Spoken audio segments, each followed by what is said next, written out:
Who do we have with us today? Hello, my name is Richard. Richard, Yes. what brought you to my office? Well, I was experiencing issues with, as I called it, was a reaction to fumes and smells at work, which brought on tremendously bad headaches, leg weakness, overall body pain. I had been through a lot of other doctors, met my primary care doctor, 3 different neurologists, endocrinologists, rheumatologists, and there may be a couple allergists that I forgot, that in all trying over an 18-month period trying to resolve this issue with no success. Basically, it came down to that either I was going to live with this or I had to find something else. So, did the problem start suddenly, like the 18 months prior? Or No. was it like a slow kind of... Back all the way back in the early 80s, I had a reaction to some fumes where I was working, not knowing what it was. One of the gentlemen I worked with, his son was a pharmacist, and he determined that it was from a flux which they put into the molten lead, because I've been printing and we still used molten lead back in the day, and the fumes from that was causing me to headaches and blackout. Oh, wow. To a point where they used to drive me home from work because we didn't know what it was. And once I left that place and found another job, I discontinued having the problems. And then in 2013, I went to work with the company I'm at now, and they run what they call UV, ultraviolet printing and coatings, which are something I wasn't familiar with or hadn't been exposed to. And first time was I had been there like 2 months or 3 months, and I'm standing there talking to someone. They were running this job, and all of a sudden I shook my head. I was dizzy, and I started to go over, and a person grabbed me and set me down, and that was the beginning of trying to figure out what was wrong. Oh, wow. And it got to a point where my place of employment was very good. They just let me go home if they were running it. Some people got concerned. They actually brought OSHA in, put air monitors on people throughout the building. They nailed me down at least 2 different times for questions about what I was doing, what I was exposed to. Do I feel the company was being inadequate in their responsibilities? And all along, I was getting worse. Each episode got worse, longer to recover, worse headache. And it finally got to a point where I had to hang on to 2 handrails to walk up a set of stairs. My legs felt so heavy. The headaches would last to a point where 2-3 days afterwards. I would get home from having an incident, and the next day not know how I got home, or even later in the evening when my wife asked me, not sure how I got home or when I got home. Wow. So I started seeing doctors. I started with my primary care doctor for the headaches and everything. From him, we went to a neurologist, my first neurologist, and they did the EEG testing. Yeah, EEG to EEG. measure your muscles, Right. make sure that you weren't losing nerve supply to your muscles. Yes, went through rounds of that. Very unpleasant, by the way, with the pricks. Yes. So I went through rounds of that. Couldn't find anything wrong with my little neuropathy, said, in my right leg. Still had the ongoing problem. Talked to my primary care doctor again. When next up was a rheumatologist, thinking that maybe something with my joints. Went through testing and everything with that. Could not find any indication of rheumatology problems. After that, he contacted someone he knew at U of M. And I made several trips to U of M to see a specialist in their neurology department. I actually spent a whole day there one time for testing. Wow, that's thorough. And after all was said and done, they couldn't find anything. Was referred to a doctor, I don't recall his name, out at Henry Ford Hospital, Maine, in Detroit, who was supposed to be some kind of neurology guru. Went to him, tested me again, decided that the best course of action was to do a muscle biopsy, which did not thrill me, but again, I'm pretty desperate for answers by now, so I allowed them to cut my leg open and take out a chunk of muscle from deep in my thigh, to test to make sure that there wasn't something going on in my muscles that they couldn't detect. And they found nothing. So I then went to an endocrinologist, and they started with testing me for different things. Everything ended up coming back negative. Nobody could find what was causing me to react. And that the problem with my legs is what really started bothering me, because I walk a lot at work, and I could barely walk around the building. And I stopped skating. I stopped doing walking because it hurt. It just hurt to walk. So a little over 2 years ago, roughly 2 years ago, we had a new HR director come in by the name of Michelle, and she had seen how I had reacted a few times at work. Deeply concerned her, because of course this is happening at work, people seeing it, and I felt very uncomfortable with all the attention I was getting, but I was the only one in a building of 95 or 100 people that worked there that had any adverse effects. So she told me about Dr. Johnson, Dr. J, she said, and Dr. J, and how you had helped her daughter. She first came to you with her daughter and some of her issues, and she said, you got to go see him. You got to go see him. She sent me a link to your website, and I'm like, yeah. And I did nothing about it for a while. And then I had a really bad incident, and my wife basically told me that you're either going to quit working or something, because she was concerned that I was turning my brain into mush. Yeah. And that, at some point in time, I did retire from working, that I would be this bowl of mush that I wasn't going to be any good to anybody anyways. So I finally took the leap, made a phone call, and set up an appointment to come see you. So how did you find our office? I guess the word I'm trying to use is, when you came to us, what was your expectations and what was your experience?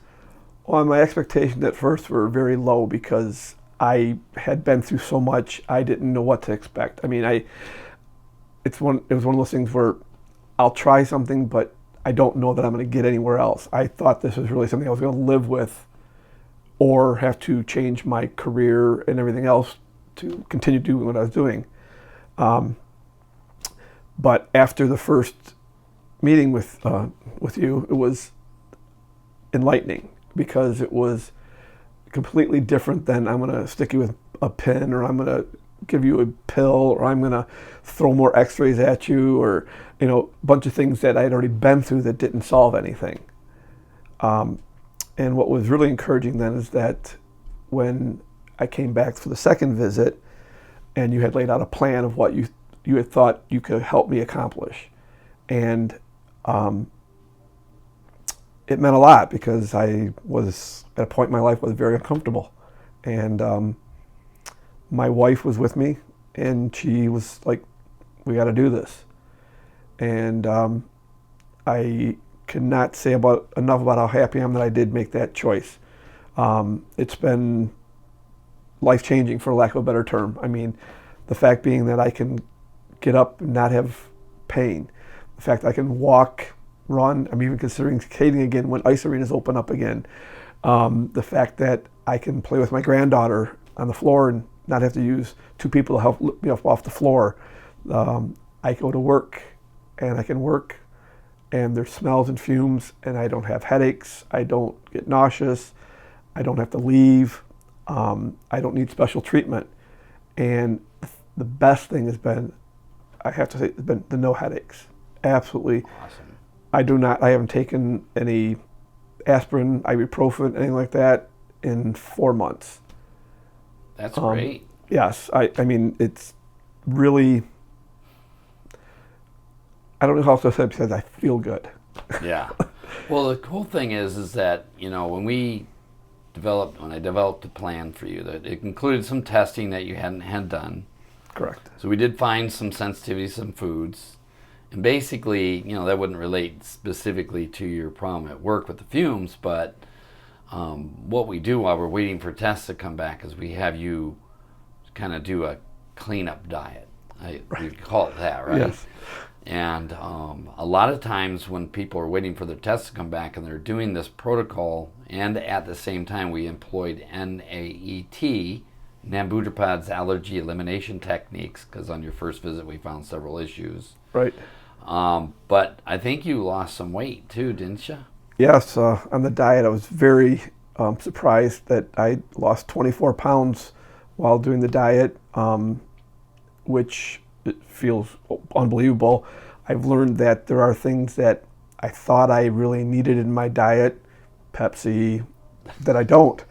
There's things that I don't want or crave or need anymore in my Right. diet. And it was tough. The diet was tough, I admit it. But as I told you when I signed up for this, that I'm all in. Yeah. And if I'm all in, I'm all in. Yeah. And we find the people that get the best results, that's the attitude they have. And they don't try and push back on everything we suggest. They actually just, okay, I've been all these other places, nothing, no answer, so why wouldn't I at least try what you're saying? Well, and it's an investment in myself too. Yeah. And it's one of those things where I want to be able to retire at some point in time and enjoy my years after I'm done working, and my grandchildren and my children and everything. And I don't want to be a burden to my family because Right. I can't function. Yes. So, yes. Man's worst nightmare, It's, being a burden to your family. I never want to be that. I mean, my father raised me pretty old-fashioned, and I believe that it's my job, my duty to take care of my family. Yep. And I take that burden very seriously, and I do everything I can for my family.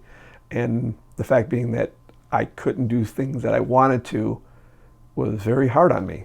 And that's the mental aspect that, to me, it goes beyond just the physical part of how I feel. It's the mental aspect of it, is that I truly believe that what I'm doing here with you has changed things, and it's made me better. I keep saying that. I even wrote that on the notes for the diet I took. And some days I just feel good. I didn't know how else to explain it. Isn't that kind of cool that, It's- basically, but a lot of times when people get older, they think, oh, this is just how you're supposed to feel. You're supposed to be tired. You're supposed to feel lethargic. You get home from work, you don't have any energy to do anything, but you realize that, no, that is just because your body's burdened with extra stuff that it couldn't get rid of. Yeah, it's almost like you fall into that rut, and you think that there's no way out of that rut. Right. And so you just live with it. Yeah. And since coming here, I decided not to live with it. And I have people tell me now that, how do you keep doing that?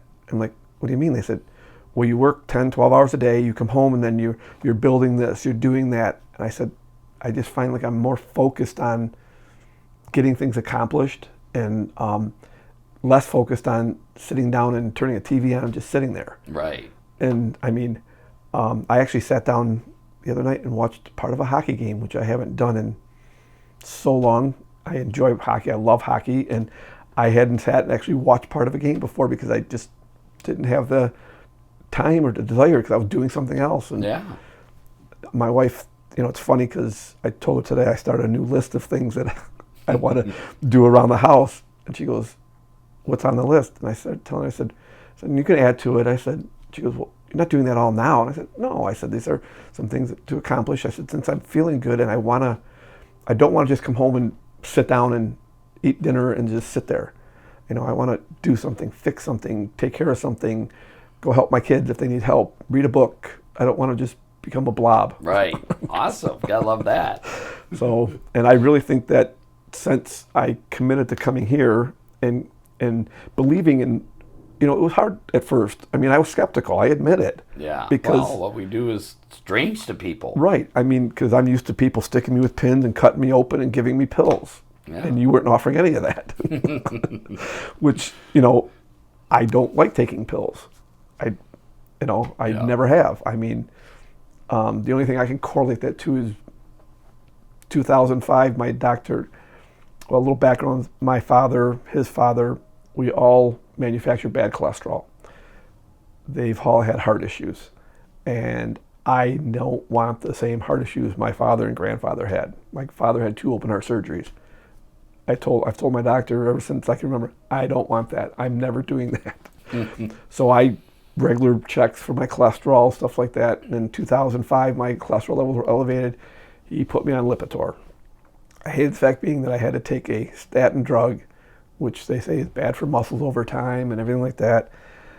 Well, with me, I'm 3-4 days into it, and I'm turning yellow. Oh, geez. And I'm on vacation, and there's pictures of me between my 2 boys, and I look like a highlighter, Really? a yellow highlighter. I called the doctor up, and I said, something's wrong. And they're like, well, it's not a side effect of Lipitor. I said, well, it's the only thing I'm taking. Why am I turning yellow? I was turning jaundice. I mean, it was clearly visible in the pictures. So I kept going. The doctor called me back and said, listen, he goes, I can't find anything that says, I said, I'm done. I'm not taking this anymore. I said, I'll figure out something else, but I'm not doing this to myself.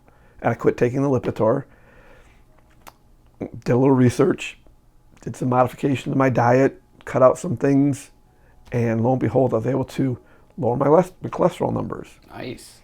And after, because I had blood work done before I had come here because I was set for my 6-month checkup, but got shut down because of COVID.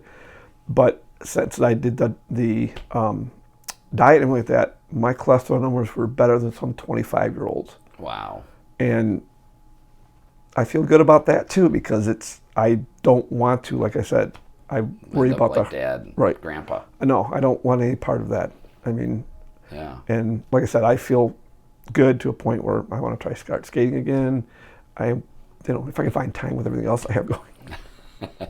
So did you thank Michelle for sending you here? I have. Good. More than once. Awesome. And she asks me every week about how's your visit with Dr. J this week, and we talk a little bit about it and and everything, and and when I first started, she goes, it's going to be different. She goes, it's not, and I'm not going to tell you, but she goes, it'll be different than anything you've been through before.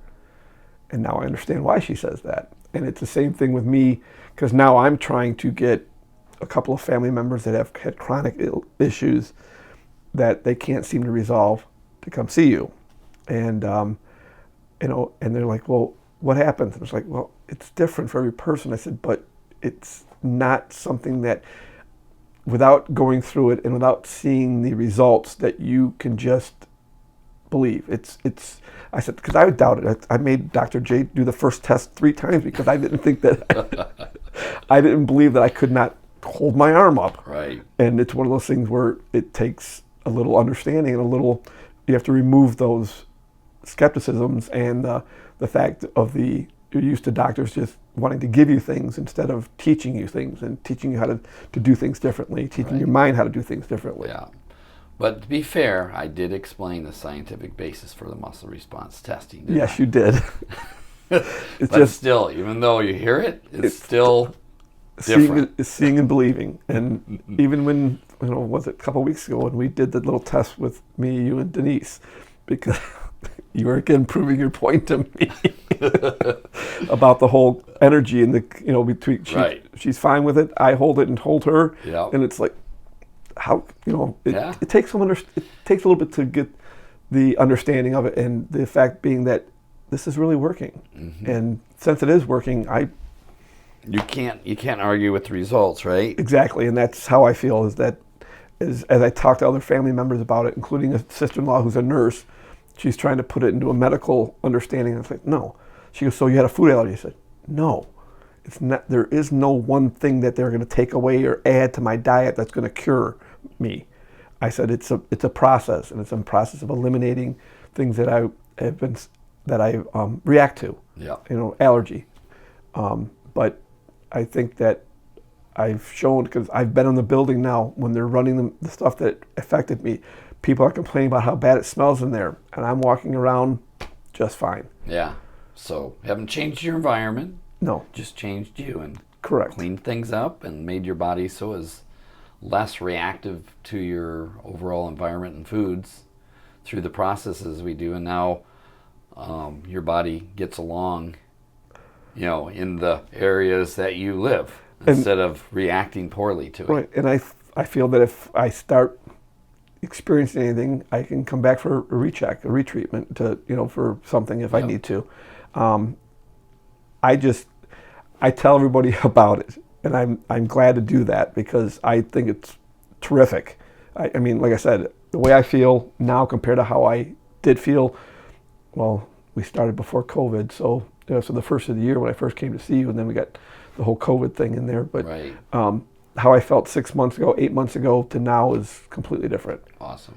And I'm hoping that I can encourage a couple of my family members to come see you, because I think that you could help them without the use of drugs and other craziness that they're talking about. Right. So you want to hear an interesting little quote that comes from my background as a chiropractor? Sure. So I believe it was B.J. Palmer said, nature needs no help, just no interference. And so basically that's what I'm in the business of doing, is finding people's interference, whether it's from a neurological level, a chemical level, an energetic imbalance level, or a structural imbalance. And so all the different things that I do, all the tools I use in my office, whether it's neurofeedback or chiropractic or NATE or the nutrition response testing or any of the other nuancy things that I do, it's all about just trying to eliminate someone's interference to their body's own inner healing capacity. And that's it. And that's one thing that I think I've noticed more so also, besides the fact that I feel good, is I feel like I'm more focused. Yeah. I don't, it's hard to explain because it's just, I get into a project like that and I feel driven, focused to finish it, Cool. And I mean, I don't mind the working, and like I spent almost every weekend this summer working on our cottage, and my wife's like, why don't you take a weekend off? Stop. I said, no, I need to finish when I'm done, everything, and you're satisfied with how it looks and everything like that, then I'll stop. There you go. And it's been, like I said, it's been a few months, but I can't say enough about it. Well, I'm very happy that you took that leap of faith that Michelle set you on a journey towards, and that you were at the right time and place where you tried everything, did everything, and that these processes were able to help you, and that you're already trying to help others. So I'm appreciative of you spending some time explaining all this, because this will help a lot of people. Well, and the thing that gets me is that I have a packet that's probably 1.5 inches thick of paperwork from doctors, from the CDC, because I was thinking that maybe I'm being poisoned by something. MSDS sheets from all the chemicals and everything at work, all this stuff that I could never get to the bottom of. And it was really frustrating. And I think it wore on me mentally as well as physically. Yeah. And I felt very beat down. And now I'm more upbeat, energetic, ready to go. I mean, and I thank Michelle often because, she's the one, she pushed me. She sent me the link. Then she I'm going to call, make an appointment right now. Wow. And she literally had the phone. I said, I'll do it. She goes, if you don't do it by tomorrow, I'm doing it for you. That's someone that's committed to you feeling better. Perfect. So I'm so happy for you. Thank you. I'm happy too. All right. Well, thanks again.